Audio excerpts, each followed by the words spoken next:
다음은 누굴 모실 거냐? 세상이 어지럽습니다. 정광훈 목사 같은 사람이 광화문에서 자유한국당 대표, 원내대표, 대권 주자들 불러서 무대 위로 불러 세우는 거예요. 거기다가 정치인을 불러서 마이크는 목사가 잡으니까 언론들이 이 문제를 제대로 다루질 않아요. 제가 이제는 무신론자이긴 하나 어릴 적에 열심히 다녔던 교회 혹은 하나님에 대한 모독이야 이 사람들이 하는 짓을 보고 있으면 개인과 가정과 직장 모든 문제를 풀려면 문제를 쳐내야 된다잖아. 너 잘 되려면 돈 많이 벌려면 하나님께 기도해.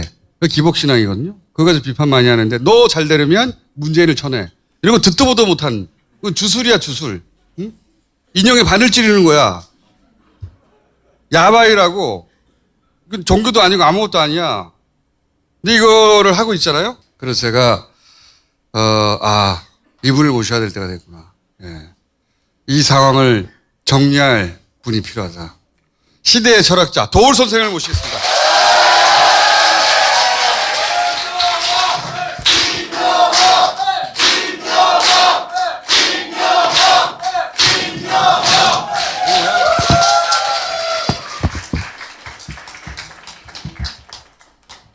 선생님 오늘 준비물이 많네요. 잠깐만 들어볼까요? 조국의 석사학위 논문을 제가 보게 되었는데 그 자리에서 뒤로 쓰러질 뻔했습니다. 얼마나 충격을 받았는지 그 논문의 전체 내용을 한마디로 말씀을 드리면 공산주의를 만들기 위해서 한국교회는 없애버려야 된다. 간단하게 말하면 그 내용이었습니다. 왜 문재인이가 조국을 그렇게 고집했는지를 이유를 알게 되었습니다. 문재인 전원만 쳐내기만 한다면 여러분의 개인, 가정, 교회, 직장의 모든 문제 앞에 시온의 대로가 열릴 것입니다. 여러분이 개인이 잘 되기를 원하시면 아멘. 40일 금식할 필요 없어요. 문재인 전원만 끌어내면 되는 것입니다. 이해되십니까? 확실히 이해됐습니까? 남은 생에 여러분들은 대한민국의 영광 가운데 살 수 있습니다. 한국교회여 일어나라. 조국 논문에 한국 교회를 다 없애라는 얘기가 있겠어요? 새빨간 거짓말이지. 너 잘 되려면 문재인을 쳐내라. 아멘. 이게 뭐야 이게 도대체. 선생님? 선생님께 이거 어떻게 해야 됩니까 이거? 쟤들은 저렇게 그냥 발광하도록 둬야지. 여러분들은 기독교 그러면 외국의 선교사가 항상 전파하는 거로 생각해요. 근데 이 지구상에서 유일하게 서양에 의해서 전도되지 않은 기독교가 우리나라 기독교입니다. 무슨 얘기냐면은 조선조 말기에 왕조의 폐해가 너무 심해가지고 거기서 그 핍박을 받던 남인 세력들이 요새 서양에 이상한 종교가 있다고 그러는데 굉장히 강력하다더라. 그래서 그것을 연구했어요. 자기들끼리 모여서. 그래서 이것을 우리가 도입해오자. 주어사 천진함에서 모여서 세미나를 하다가 북경에 가서 이렇게 만나서 그거를 도입해요. 그러니까 우리나라 기독교는 외부 세력에 의해서 심어진 기독교가 아니라 우리의 양심 세력, 우국지사들이 주로 남인들 세력이었지만은 그런 사람들이 기독교를 적극적으로 수용해서 이 땅에 복음을 전파했고 그것이 좋은 의미의 많은 역할을 했잖아요. 교육기관들을 세우고 다양한 그 의료기관들 이런 것들을 통해서 복음을 전파해 왔는데 우리가 고난의 세월을 살 때는 상당히 그것이 의미가 있는데 이렇게 어느 정도 현대적 사회가 되면은 아주 그 사악한 배타주의를 동반하게 돼요. 오로지 우리 기독교만이 유일한 종교고 이것을 믿지 않은 놈들은 다 사탄이고 악마고 죽을 새끼들이다. 지옥으로 가라. 이런 배타주의는 사실은 미국의 제국주의하고도 상통하는 거예요. 서양의 모든 제국주의가 칼을 한쪽에 들고 성경을 한쪽에 들고 갔습니다. 그런데 내가 잠깐만 이게 설교 쪽으로 얘기를 해도 되나? 뭘 좀 재미있게 만들어봐. 아니, 강의를 하시길래 일단 좀 듣고요. 예. 역시 이거는 주제가 좀 특별해서 예. 강의를 해야 될 것 같아요. 그죠? 오늘날 우리 사회가 이렇게 기복신앙과 배타신앙에 빠지게 된 거예요. 저런 데 나와서 있는 사람들은 극히 소수임에도 불구하고 저는 엉터리 하나님을 갖다가 빙자해서 자꾸만 전체의 기독교인이 저런 사람들의 그 메시지에 감화되어 있는 것냥 하면서 정치 세력을 불리려는데 그걸 가지고 우리가 쌈박질을 할 수는 없다 이 말이에요. 기독교를 바르게 안다고 하는 것은 뭐겠어요? 예수님 말씀과 하나님 말씀을 따르는 거예요. 근데 예수님 하나님 말씀은 어디 있어요? 성경에 있잖아요. 성경에. 그런데 성경에 있는 그 예수님 말씀이라고 하는 것이 좀 구조가 복잡해요. 여러분들이 신약 성경을 보면은 마태, 마가, 누가, 요한, 사도, 로마서, 고린도전서, 고린도후서 이렇게 나가잖아요. 그러면 마태, 마가, 누가, 요한 이게 뭐예요? 사복음서라는 거 하잖아요. 복음이라는 게 뭐예요? 복음. 복음이라는 게 복복자에다가 소리 음자니까 복된 소리다 그러는데 요새 말로 하면 good news. 유앙겔리온. good news라는 얘기예요. 예수가 살았던 그 팔레스타인의 그 당시 유대 사회라고 하는 것은 아주 그냥 사악한 배드 뉴스만 가득 차 있었단 말이에요. 그때 로마가 지배해가지고 이 팔레스타인이라는 거 완전히 노예 생활을 하고 있을 때에 그 예수의 삶 자체가 굿뉴스라 이거예요. 그 삶 자체가 예수라는 사람이 어떤 사람이냐를 가르쳐주는 하나의 문학 장르인데 그거를 우리가 복음이라고 불렀단 말이에요. 거기에 뭐냐면 4개가 있어요. 4개. 마태, 마가, 누가, 요한. 여러분들 이 4개를 정확하게 다 비교해 본 사람은 없을 거예요. 목사님들이 그런 것도 안 하기 때문에 그냥 아무 데서나 이렇게 인용해가지고 그냥 구라치는 거거든, 설교라는 게. 그러니까 이 단장치의라고 하는 이 단편을 한 구절 해가지고 구라치는 거는 그건 성경을 읽는 태도가 아니에요. 성경을 읽는다고 하는 것은 성경을 전체적으로 읽어야 되고 특히 우리나라 번역 성경을 가지고 절대적으로 그걸 연구할 수가 없어요. 반드시 그 오리지널 랭귀지가 그래도 코이네라고 하는 히라보로 되어 있기 때문에 히라보 성경을 읽어야 됩니다. 내가 히라보 성경 읽겠어요? 못 읽겠어요? 물론 읽죠. 평생을. 그러니까 근데 4개는 그대로 읽어보면은 전체를 그 예수가 다르다니까요. 4명의 예수가. 그래요? 아주 다른 예수예요. 그런데 왜 이 4복음서가 그대로 이렇게 서로 상치되는 것들이 여태까지 왔냐? 그대로. 성경을 안 읽었기 때문에 그래요. 목사님들 성경 안 읽어요. 왜? 성경은 모시는 거예요. 그냥. 믿는 거예요. 신앙심을 가지고 믿는 거지. 여러분들 성경을 갖다가 지금 검찰이 조국 조사하듯이 조사해 본 적 있어요? 아니 성경을 그렇게 조사해 본 적 있냐고. 나는 조국 검사보다 더 센 검사예요. 성경에 대해서. 진실을 알려면 그렇게 학자라는 건 그렇게 해야 되는 거예요. 서구의 신학자들도 성경을 못 읽어요. 왜? 2000년 동안 그 엉터리 관념에 쩌든 사람들이기 때문에 나처럼 신선하게 읽을 수가 없다고. 왜냐하면 나는 이 성경에 대해서 이 전통에 대해서 완전 아웃사이더잖아요. 그렇게 신앙의 그 무조건적 복종의 신앙의 대상으로 그냥 받들 수는 없는 거 아니에요. 그러려면 우선 정확하게 히라보로 정확한 대조를 해가면서 읽어야 되는데 이것만 해도 내가 50년 작업이요. 50년을 했어요. 내가 이 작업을. 그게 왜 했냐? 그게 재밌으니까. 이 문헌학적인 탐색이라는 게 엄청 재밌거든요. 그리고 내가 중국 고전학자지만은 성서의 이러한 분석 방법이 내 고전을 연구하는데 굉장히 도움을 줘요. 예수가 한 30살에 죽었다 그러면 AD 30년에 죽었다고 그렇게 보자고요. 그러면 AD 30년에 죽고 나서 한 20년 동안 이 기독교를 만든 사람이 누구냐? 그거는 예수의 제자들이 아니라 그들 집단을 박해하던 사도 바울이라는 이상한 사람이었어요. 근데 바울은 엄청난 지식이네요. 예.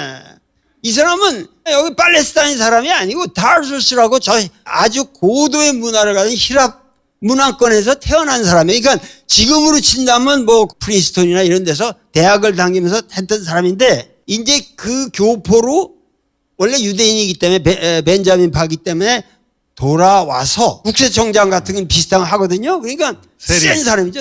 아주 그건 모든 사람이 무서워하는 사람이에요. 근데 이 사람은 벤자민 파의 그 오소독스한 사람이기 때문에 유대인이기 때문에 예수가 뭐 해서 뭐 십자가에 못 박혀서 죽었다 그러는데 그 미친놈들이 그걸 뭐 부활했다고 그러고 이런 놈들이 그 요새 난동을 부린다. 이 자식들을 죽여 없애야 한다 그래가지고 그 무자비하게 박해를 하거든요. 그래가지고 어느 날 다메섹으로 가는 다마스커스라니까 다메섹이라는 게 다마스커스니까 지금 시리아 그쪽에 있는 도시로 가다가 예수가 왜 하늘에서 사울아 사울아 그때는 이름이 사울이었잖아요. 사울아 네가 왜 나를 박해하느냐. 거기서 어떤 인스피레이션을 얻고 이 사람이 생각을 바꿔요. 우리가 지금 민족적인 위기에 이런 상황에서 이 사람이 진정 부활했다고 한다면 이 부활 사건을 통해서 우리 민족을 구원할 어떠한 실마리가 얻어지지 않을까. 그러고 나서 3년 동안 아라비아 사막에 혼자 가서 딱 토구를 파고 정절을 합니다. 그래가지고 교회 운동을 하기 시작해요. 그걸 이방인을 위한 사도다 그래가지고 모든 유대교 외의 지역에 전파를 해가지고 그 사람의 전도가 엄청난 성공을 거둬요. 그런데 바울은 예수를 만났어요? 못 만났어요? 그리고 갈릴리 사람이 아니에요. 갈릴리가 아무 관계 없어요. 이 사람은 외국에 있다가 온 사람이거든요. 그러니까 예수를 전혀 몰라요. 근데 어떻게 예수를 그렇게 그래서 기독교를 만들 수 있었느냐? 예수는 죽었다 부활했다. 이 하나의 사태를 가지고 심오한 철학을 만들어요. 그래서 그 심오한 철학을 자기가 각 만든 교회에다가 쓴 편지들이 로마 교회에다가 보낸 거는 로마서라고 하고 고린스라고 여기 고린도 양식이라고 하잖아요. 고린도에다 보낸 거는 고린도전서 고린도후서라고 합니다. 갈라디아에 보낸 갈라디아서라고 아시겠죠? 에베소의 교회에다 보낸 건 에베소라. 그건 바울의 편지입니다. 근데 이 편지들을 여러분들 읽어보시면은 예수에 대한 얘기는 아무것도 없어요. 오직 예수의 죽음과 부활. 이걸 어떻게 해석하고 너희들이 이걸 어떻게 신앙하느냐. 그러니까 바울은 철저하게 이론가예요. 자, 마테마가 누가 요한 사도 로마서에 쭉 이렇게 나가는데 로마서 이유는 바울의 편지들인데 우리는 마테마가 요한 복음이 사도 바울의 편지보다 먼저 쓰여진 거라고 생각해요. 배열이 그렇게 돼 있으니까, 그죠? 기독교 문헌 중에서 제일 먼저 성립한 것이 바울의 문헌입니다. 바울의 대성공을 거둬가지고 이 이방인에 대한 대단한 교회가 생기자마자 딴파들이 생겨나죠. 야, 저 새끼는 예수를 만나지도 못했고 제가 푸는 구라는 그럴듯한데 예수의 참모습은 저런 게 아니었어. 진짜 예수가 있었어. 갈릴리에 가버나움에서 베드로와 어부하고도 하고 많은 세리들 장녀들하고도 놀고 술도 마시고 이러던 예수가 있었어. 그 아버지 엄마 그 형제가 7명이나 있어. 이거는 왜 빼놓고 그렇게 추상적인 것만 믿냐? 그렇게 하면서 점점 예수 그 인간을 알아보자고 하는 운동이 생겨납니다. 그래서 이들이 예수의 어록을 먼저 편찬했어요. 그러면서 AD 70년, 그러니까 예수가 죽은 후로 40년 후죠. 바울이 죽은 후로 한 20년 후에 무슨 사건이 생기느냐? 로마에 의해서 완전하게 예루살렘이 멸망합니다. 유대교가 끝나는 거예요. 이 로마 군단이 그냥 몰려오는데 예루살렘 그 성전 안에는 그 지성소가 있는 데는 가기만 하면 다 천벌을 받아 죽는다고 그랬거든. 그래서 유대인들이 다 쳐다보고 있었어요. 감난산에 올라가서 야, 저 새끼들 막 성전으로 들어가는데 저 다 죽을 거다. 죽긴 한 새끼나 죽어. 그러면서 소위 말해서 다이아스포라 유대인들이 다 세계로 흩어지게 되는 거예요. 그래가지고 그 멸망의 폐허 속에서 자, 우리 민족이 살 길이 있다. 예수를 발굴하자. 이거예요. 예수의 삶을 재건하고 여기에 담겨져 있는 이 진실을 가지고 유대민족의 정신을 새롭게 복원하자. 이래 가지고 마가라는 사람이 최초로 복음서라고 하는 문학 장르를 만든 겁니다. 그러니까 이 마가복음이라고 하는 것은 여타 사복음하고는 전혀 성격이 달라요. 오리지널이라고 하는 거는 완전 창조인데 생으로. 그걸 가지고 어떻게 덧붙여서 만드는 건 아무것도 아니에요. 그러니까 사복음 중에서 오리지널한 복음이 바로 마가복음이에요. 마가복음 자료를 가지고 마태, 누가복음이 증보판을 만들었다는 거는 문헌학적으로 아무도 부정할 수 없게 다 분석이 되거든요. 그거를 한 20년 있다가 철학적인 체계를 가지고 완전히 심오하게 만든 게 요한복음이라고. 그러니까 마태복음을 읽다가 보면은 마태복음은 증보판이고 그러니까 그게 근사하거든. 얘기들이 그러니까는 마가는 마태의 불완전한 버전처럼 우리가 생각하게 된다. 그래서 여태까지 마가복음을 제대로 읽지를 않았어요. 그런데 마가복음은 타 복음서와 비교해서 읽을 성격의 게 아니죠. 이건 오리지널한 최초의 복음서니까 마가는 오로지 마가의 언어로만 읽어야 돼요. 그 최초로 마가복음을 마가복음으로만 읽는다고 하는 이 어려운 작업을 수행한 사람이 한국에 있었다.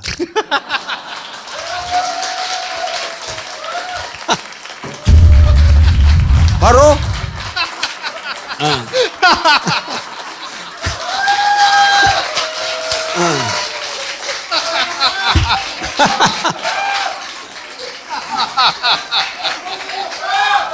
아니 생각을 해보세요. 아니 생각을 해보시라고. 이제 딴 얘기 하지 마. 이게 620페이지나 돼요. 올해 내가 6권의 책을 냈거든요. 올해만. 네? 우린 너무 몰랐다부터 시작해서 반야심경이라든가 금강경이라든가 이 엄청난 서적을 올해 6권을 냈는데 이거는 집필 기간이 꼬박 2년입니다. 내 인생에서 가장 긴 시간 쓴 거고 전체가 히라보의 원전의 기초에서 분석한 거예요. 선생님, 이게 제가 20분 동안 푹 빠져 쓰고 있다가 정신을 차려보니까 책 광고야. 아니. 와, 재밌다고 듣고 있다가. 이거는 책 광고가 아니고, 무슨 얘기냐면은, 이거를, 아까 얘기했듯이, 무엇인가 하는 사람, 나 이름 담기도 싫은데, 입에, 누구 목을 딴다는 이런 흉악한 얘기들을 가지고, 나는 한국의 기독교인을 모독할 생각이 없고, 기독교 자체를 우리가 제대로 알아야 된다. 그러려면은 성경을 읽어야 되는데, 성경에 있는 예수의 참모습을 알려면 오로지 마가다 이거예요. 알겠습니다. 마가. 근데 그리고 그 마가를 유일하게 한국에서 제대로 읽은 사람이 선생님이고, 그리고 그 유일하게 읽은 사람의 유일한 책이 나왔다는 거예요.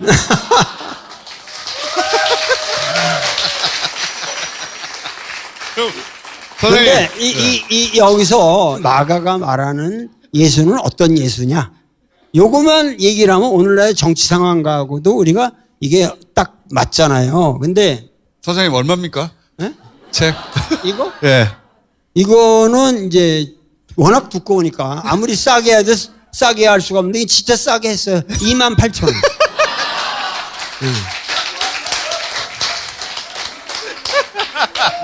자, 다음 진도 나가주세요. 예. 네, 진도. 마가가 본 예수는 어떤 사람인가? 마가 본 예수는 어떤 사람이냐? 이거를 알아야 이제 우리가. 근데 그렇죠. 그게 오리지널 예수의 모습인 거예요. 네, 오리지널 예수의 모습. 네.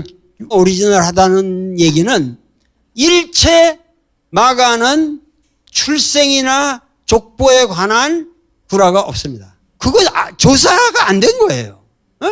근데 마태는 열면 족보부터 나오잖아요. 하나님의 아들 아담과 이브 아브라함을 해가지고 누가 누굴 낳고 누구 낳고 해서 요셉이 낳고 해서 예수가 다윗의 중간에 왕이 들어갈 거고 뭐 이렇게 족보부터 나오고 그리고 그 구육관에서 말구에서 태어났다는 등 이런 얘기들 나오잖아요. 마가에는 일체 없습니다. 어디부터 시작하냐? 예수가 세례 요한한테 세례를 받는 장면으로부터 시작해요. 그리고 마지막에도 예수는 부활해서 도마한테 옆구리를 찔러보라 그러고 갈릴리 가서 어부들한테 그물을 던져버려서 그래가지고 있다가 다시 승천했다. 이런 생구라가 없어요. 그러니까 사도 바울이라는 사람이 기독교를 워낙 신화적인 형태로 이미 구축을 해서 예수의 삶이라는 건 어떤 신화로 이게 덮여 있기 때문에 무지하게 재밌어요. 사실은 5천 명이 여기 있는데 이게 다 굶어 죽게 생기는데 내가 설교를 하다 보니까 다 배고프다고 그런다. 이거 어떻게 먹여야 되냐? 5어 2병인가? 네. 5병이요. 5병 2어가 떡 5개랑 생선 2마리가 있다. 그것도 이렇게 마이크로로 찢으면 5천 개가 될 수도 있겠지만 자 거기에 말이죠. 그 예수를 정말 좋아하고 따라오는 우리 어준 총수를 좋아하는 여기 많은 분들이 있잖아요. 그런 사람들이 왜 없겠어요? 그럼 5천 명이 먹을 그 분량이 그 당시 200데나리온이라는데 1데나리온이라는 게 한 사람의 하루 노동해서 버는 돈이니까 200데나리온이라는 게 큰 돈은 아니에요. 그러면 누군가 200데나리온을 내서 음식을 해서 먹었을 수도 있죠. 5천 명이. 근데 그렇게 쓰면 재미가 없잖아. 알겠어? 문학이라는 건 그렇게 안 되는 거예요. 그러니까 하늘에 축도하고 그냥 띄어서 나눠주는데 다 배불리 먹었다. 우와! 이거 얼마나 대단한 기적적인 사건이냐. 근데 이 기적적인 사건에서 중요한 건 뭐야? 그 배고픈 군중 속에서도 있는 거를 나눈 겁니다. 그죠? 그러니까 그 상징성이라는 여러분 정서로 읽는 태도라는 게 우리의 상식과 예수의 모든 기적적인 설화다든가 이런 거를 그게 결코 배치되는 게 아니에요. 신앙과 상식은 연속적이어야 한다. 그만큼 우리의 상식은 모든 이적과 초월과 신비를 포섭하는 것이다. 그러니까 오늘날 우리나라 기독교인들의 문제가 뭐냐면은 신화를 신화로서 해석할 줄을 모른다는 거죠. 신화를 오로지 사실로서만 강요하기 때문에 거기에 배타가 생기고 잘못이 생기는 겁니다. 예수의 삶은 여기서 마가가 조사해 본 결과는 그게 언제 태어나고 이런 거 아버지가 누구 이런 거 몰라요. 이런 거 몰라요. 그리고 죽어서 살아나는지도 몰라요. 예수는 인간이었으니까. 그런데 그 인간을 인간으로만 쓰면 문학이 안 돼. 전도가 안 돼. 그래서 마가복음의 끝은 뭐냐면 세 여자가 무덤을 찾아갑니다. 근데 가보니까 빈 무덤이었다. 이미 너희들이 찾는 예수는 갈릴리로 갔다. 이런 얘기를 듣습니다. 그래서 세 여자가 무서워서 벌벌벌벌 떠는 걸로 딱 끝나요. 이게 문학적으로 볼 때 예수가 태어나서 내가 살았다 이게 아니고 빈 무덤 얼마나 이 상징적이니까 이게 빈 무덤 그리고 예수는 갈릴리로 갔다. 무슨 얘기인 줄 알아요? 예수는 갈릴리에서 이적을 해놓고 모든 가난한 민중과 더불어 살았기 때문에 그들의 추억 속에 항상 있는 겁니다. 그런 사람이 부활하기 쉽죠, 쉬워. 그렇잖아요? 김어준도 영원히 부활할 거예요. 예수 비슷하게도 생겼어. 그러니까 이 부활 사건이라는 거를 그렇게 해석하면 너무 이지적으로 생각하는 거 아니냐. 그렇지 않아요. 마가복음에 보면은 갈릴리와 예루살렘이 이렇게 대척적으로 나타납니다. 예루살렘이라는 건 압박의 도시고 사람을 찍어 누르는 데고 율법으로 괴롭히는 데고 모든 권력자들이 횡패를 부리는 데예요. 그러나 갈릴리는 그 먹지 못해서 우르르 거지들 같이 이런 사람들이 떼지어 댕기는 거 오클로스라고 민중이라는 표현을 썼어요. 무리라고 표현했는데 그들과 더불어 사는 예수. 그 힘든 거기에서 최초로 세례 요한한테 세례를 받는다는 것은 뭐냐면 세례 요한의 제자였다는 얘기죠. 근데 세례 요한이라는 게 세례가 뭡니까? 요단강으로 사람들 오라 그래. 그래서 사람을 풍 빠뜨렸다가 풍 빼내면 뭐야? 너는 죄사함을 얻었다. 이 세례라고 하는 건 세례 요한이 최초로 발명한 거예요. 그러니까 민중들한테는 이 세례라는 게 파워풀한 거예요. 모든 율법에 내가 뭘 어기지 않아 하는데 물이 한번 펑 퍼져요. 딱 하면서 죄사함을 얻었다. 이 대중운동이 어마어마한 세력을 가지고 정치 세력화했어요. 예수는 거기에 가담을 해서 사상적으로 큰 사람이죠. 그런데 결국은 이 세례 요한보다는 이 사람은 새로운 생각을 한 거예요. 갈릴리의 예루살렘 근처에서 이제 세례 요한을 만나거든요. 그리고 갈릴리로 돌아와서 최초로 선포한 것이 뭐냐면 때가 찼다. 때가 찼다. 여기 때라는 건 카이로스라는 말이에요. 카이로스라는 히라보는 크로노스, 이 시계의 시간이 아니에요. 카이로스라는 건 요새 말로 하면 타이밍, opportunity, chance. 그야말로 기회가 왔다. 어떤 새로운 찬스가 왔다. 뭐죠 그 다음에? 때가 왔다. 하느님의 나라, 바실레이아 데우스라고 그러거든요. 마태는 그거를 하늘의 나라라고 바꿨어요. 근데 마가는 바실레이아라는 표현을 쓰는데 하나님의 나라가 임하였다. 회개하고 복음을 믿으라 그러거든요. 여태까지 뭐냐면 이 회개라는 말을 잘못 해석한 거예요. 그 회개라는 말을 그 히라보에는 메타노이아로 되어 있거든요. 메타라는 건 바꾼다는 얘기예요. 메타피직스 바꾼다는 거예요. 체인지라는 거고 노이에서 이게 뭐냐면 전부 생각이라는 말이에요. 그러니까 생각을 바꿔라. 하나님의 나라가 오고 있다네. 나라도 그 나라라는 바실레이아라는 건 reign, 하나의 지배, 하나의 그 질서, 새로운 다스림. 그러니까 이건 뭐냐면 땅에 이 나쁜 놈들이 너희들을 착취하고 죽이고 이러던 땅의 질서가 아닌 새로운 하늘의 질서가 오고 있다. 이것이 카이로스, 때다. 그런데 이 때를 차지하려면 생각을 바꿔라.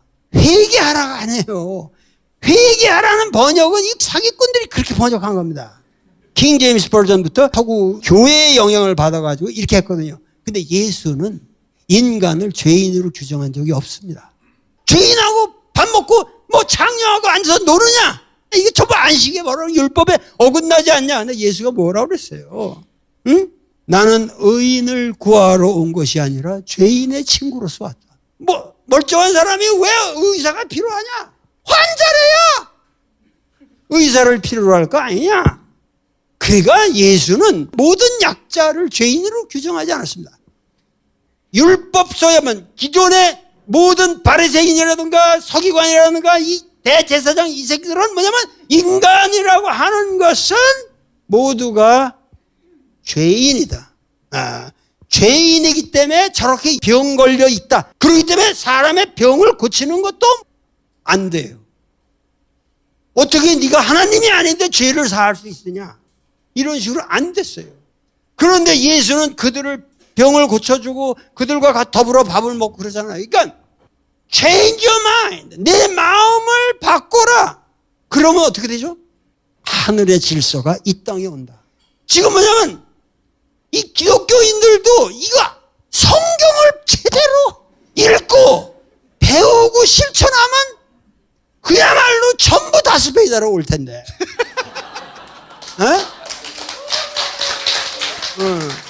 내 말이 틀려?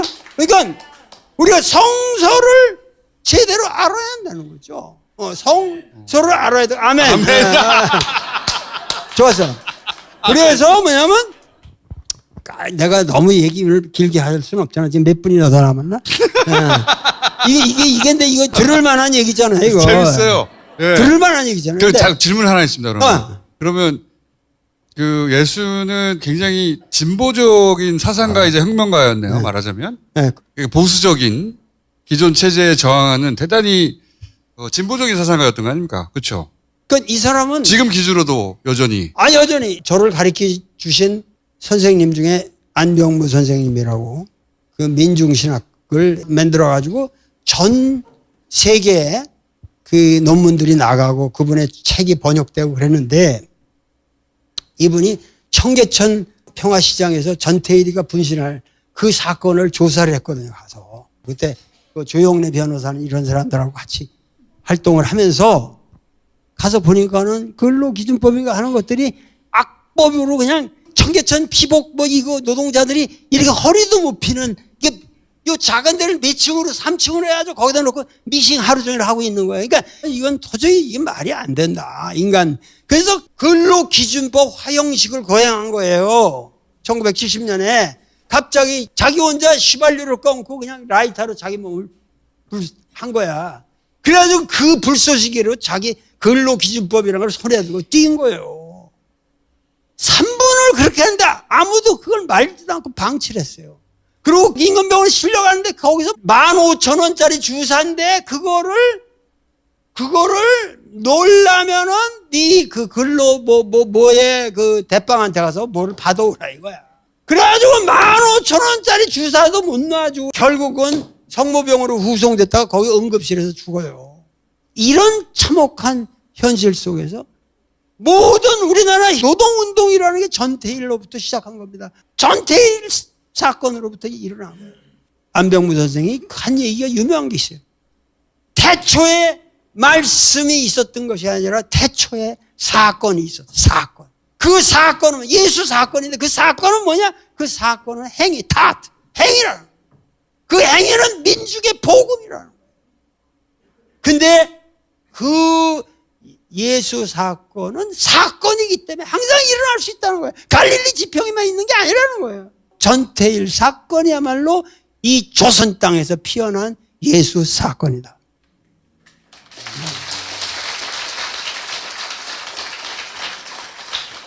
그러니까 예수를 우리가 믿는다고 하는 것은 예수 사건을 이해하는 거예요. 율법에 대해서 모든 왜 너 단식 기도 안 하냐? 너 왜 기도 안 하냐? 야 이놈아 그게 뭔 필요가 있느냐? 인간의 구원에 그런 율법적 규칙은 민중을 착취해 먹기 위해서 니들이 멋대로 만들어 놓은. 그래서 예수가 하는 말이 뭐예요? 너희들은 하나님의 말씀을 지키지 아니하고 사람의 말씀만 지킨다. 안식일이라는 거는 안식일을 위해서 사람이 있는 게 아니라 사람을 위해서 안식일이 있는 것이다. 안식일이 뭐냐? I'm the Lord of Sabbath. 나는 안식일의 주인이라. 하나님도 필요 없다는 거예요. 예수가. 이런 엄청난 민중운동가였어요. 예수는. 그 당시 그러니까 예수를 그렇게 따랐던 거예요. 군중들이. 그러고 이 사람이 예루살렘에 가가지고 그냥 그 뒤엎어버리잖아요. 그냥 거기서. 왜냐면 예루살렘 거기 가면은 성전에다가 sacrifice, 이 희생 제물을 바치면서 하거든요. 그러면 거기서 양이나 닭이나 뭐 염소 그런 걸 사서 죽여서 그 내장을 이렇게 태우는 거예요. 근데 그것도 아무 데서나 못 사. 반드시 거기에 있는 걔들의 코셔 푸드라고 해서 그거 성스럽게 기른 거, 그거에 도장이 찍힌 것만 사. 근데 엄청난 폭리를 헤쳐보는 거예요. 거기 제사장이라는 놈들이 거기에 오는 그 사람들한테 엄청난 폭리를 헤쳐보는 거예요. 장사파는 거 가서 예수를 다 엎어버리고 차버리고 엎어버리면서 뭐라면 너희들은 예루살렘 성전을 강도의 소굴로 만들었다. 이게 성경에 있는 언어입니다. 이게 내 말인 줄 안단 말이에요. 이런 거예요. 예수가 이 말도 무지막지하잖아요. 이 강도의 소굴로 너희들이 만들었다. 그러니까 예수가 얼마나 혁신적이고 위대한 인물이었나. 그렇게 하고서 그 죄로 누명을 써가지고 로마 형틀에 매달려가지고 죽잖아요. 중요한 게 있어요, 여기. 이 예수의 인생의 이 삶이라는 게 아까 말 갈릴리에 있었고 예루살렘 이 두 파트로 나뉘거든요. 예수의 공생애가. 근데 갈릴리는 예수의 기적투성이에요. 그 기적을 행한 민중의 신심을 배경으로 해서 예루살렘으로 가는 거예요. 그러면 이 마가복음의 특징이 뭐냐면 그 예루살렘으로 올라가는 그 이후로부터는 전혀 뭐냐면은 기적이 안 일어나요. 왜? 예수가 지금 가야 할 길은 순환의 길입니다. 패션. 고난의 길이고 순환의 길이고 십자가에 못 박혀 죽는 건데 그 죽으러 간다는 걸 알아요. 전태일도 자기가 죽는다는 걸 알고 한 거 아니에요. 예수는 예루살렘에 가서 다 뒤엎을 때 죽을 생각 안 했겠어요? 그래서 결국 골고다로 간대. 그 전에 채찍형을 받는다고, 채찍형. 로마의 채찍이라는 게 이게 가죽끈으로 이렇게 서너 개가 이렇게 쭉 달려있어. 그 제일 끝에다가 이 새끼들이 동으로 거기다 이렇게 박았어. 그리고 이 동물의 뼈. 그러니까 한번 착 때리면 휙 한 개면서 살점이 뚝뚝 떨어져. 예수가 그걸 받고 자기가 못 박힐 십자가를 자기가 들고 가잖아요. 이런 참혹한 형이었거든요. 마가복음에 보면은 그 가는 과정에서 주변에 모인 사람들이 포도주에다가 모략을 탄 것을 줄 수가 있어요. 왜냐면 그 모략이라는 미르라는 건 타서 마시면 마비가 와. 그러니까 나중에 이게 못 박힐 때 덜 아픈 거지. 그래가지고 그거를 주는 장면이 나옵니다. 근데 예수가 먹겠어요? 안 먹겠어요? 안 먹어요. 뭐예요? 나는 깨끗한 정신으로 세상의 죄악을 다 걸머쥐고 끝까지 말짱한 정신으로 죽겠다. 이거예요. 그게 마가복음에 명료하게 나타나요. 그러고 올라가서 못 박힌 후에 나중에 뭐라고 그랬어요? 엘리 엘리 라마 사막다니 나의 하나님 어찌하여 나를 버리시나이까 하고 돌아가셨어요. 나는 이게 기독교의 클라이막스라고 생각합니다. 어찌하여 나를 버리시나. 나는 하나님의 아들이라고 살았는데 결국은 나는 이렇게 죽는구나. 그 순간에 인간으로서의 절망감이죠. 그래도 하나님 나를 살려주시지 않았는데 이런 게 뭐가 있었겠지. 믿는 구석이라도 조금. 그런데 끝끝내 나는 인간으로 가는구나. 그런 거 아닙니까? 이거 정직하게 해석해야지. 왜냐면 겟세마네 동산에 가서 그 전에 기도를 하는 장면이 나와요. 그러면서 하나님은 뭐든지 하실 수 있으니까 이 고난의 잔을 거두어 주십시오 이런다고. 가져가라. 그러니까 날 죽이지 않을 수도 있지 않냐. 이런 나약한 기도도 한다고요. 이게 여러분 예수의 전기를 제대로 된 하나의 드라마로서 읽어야 됩니다. 그래가지고 마지막에 뭐냐면 올라갔을 때 절망이죠. 절망. 끝끝내 나를 버리시는군요. 나는 이렇게 죽습니다. 아무도 구원이 없어요. 디바인 인터벤션이 전혀 없어요. 그랬는데 감옥에 들어갔을 때 거기에 찾아간 사람이 누구예요? 베드로. 이 새끼 계속 나쁜 새끼. 난 예수 모른다고 디나. 그러니까 예수에 가장 친했던 예수가 믿었던 사람들이 다 배반해요. 나쁜 새끼들 정말. 이 예수 드라마에서 가장 재미난 거는 뭐냐면 이들이 다 배반하는 거야. 친한 사람들, 가까운 사람 다 배반해. 그런데 소리 없이 그 당시 여인들 3명이 가잖아요. 막달라 마리아니 뭐 이렇게 뭐 살로메도 가고 뭐 이렇게 3명이 가는데 이 막달라 마리아에 대해서도 우리나라 사람은 오해가 많은데 무슨 창녀처럼 아는데 막달라 마리아라는 여자는 막달린이라고 막달라라는 데가 굉장히 고급 도시예요. 거기서 그 굉장히 부유한 층의 여자거든요. 그러나 예를 들면 여기 5,000명을 아까 매겼다 그럴 적에도 정확하게 이 텍스트를 보시면 5,000 남자였다 그렇게 돼 있어요. 아, 그래요? 무슨 얘기냐면은 여자는 인간으로 카운트가 안 돼요. 그 당시 그러니까 유대인 옛날 사회에서 다 그랬단 말이니까 가장 인간으로서 대접을 못 받는 세 여인이 마지막으로 그 무덤을 가는 거예요. 그 무덤을 들어갔을 때 없는 거예요. 이게 시신이라도 있어야 되는 왜 없냐? 그때 어느 청년이 이미 갈릴리로 가셨다. 이 세 여자들이 부르르 무서워 떨더라. 그러고 끝나죠. 이게 무슨 소리냐 하면 나는 이 마가라는 게 이 그리크 트레디지라는 이 히랍에는 엄청난 비극 전통이 있습니다. 소포클레스니 뭐 유리피데스니 다 아시잖아요. 에디푸스라든가 그러한 비극적인 드라마 전통에 있어서 상상도 할 수 없는 최고의 드라마죠. 이 드라마 하나가 인류를 이렇게 위대하게 만들기도 하고 인류를 이렇게 타락시키기도 하고 괴롭힌 겁니다. 결국은 이 세계를 지배하는 건 드라마예요. 내가 뭐 드라마. 철학이 아니고. 내가 요새 아주 반성을 하고 있어요. 네?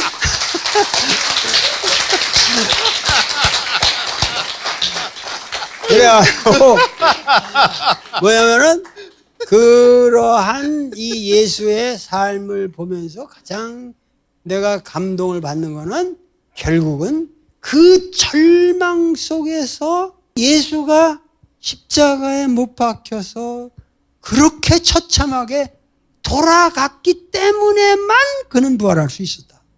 그러니까 오늘날 우리가 당면한 이 처참한 우리에게 모든 절망감을 안겨주는 사건들, 국내 문제도 그렇고 미국이 방위금 더 내라고 그러고 이게 터무니없는 내가 나와서 그냥 싸우고 싶은데 이게 안 되잖아요. 그럼 뭐냐?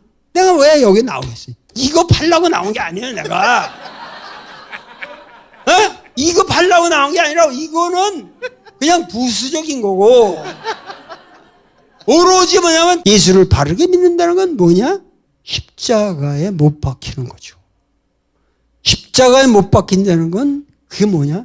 어떠한 고난 속에서도 자기를 버리는 거예요. 그게 예수가 말한 내 이웃을 내 몸과 같이 살아라. 계율에는 이것보다 더 큰 계율은 없나니라.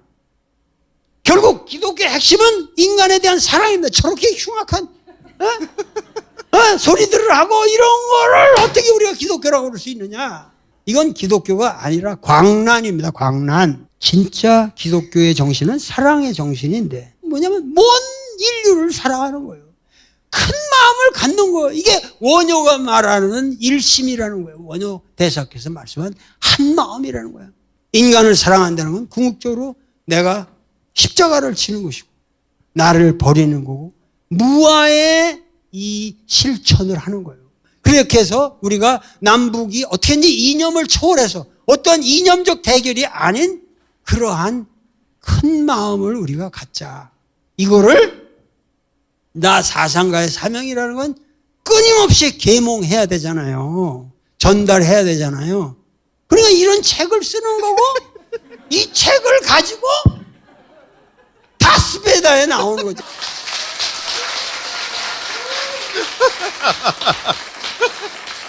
자, 딴 데 가면은 딴 데 가서 아무리 떠들어봐야 안 팔려. 여기서만 팔려.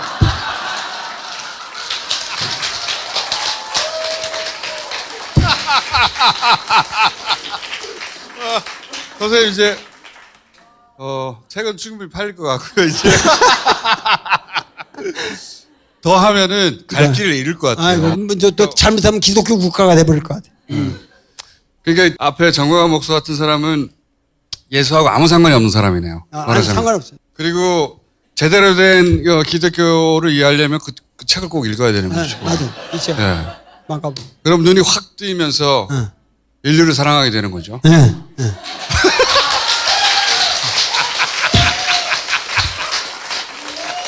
아니 자, 아주 핵심을 알아 항상.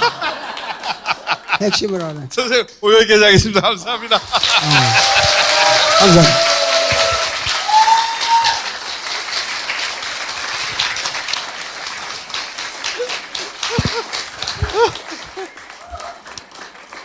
이게 전 세계에서 가장 고급진 책 광고예요.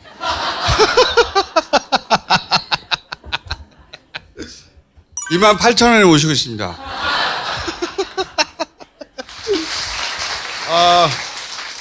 감사합니다. 하여튼, 여러분들 너무 감사합니다. 네, 감사합니다.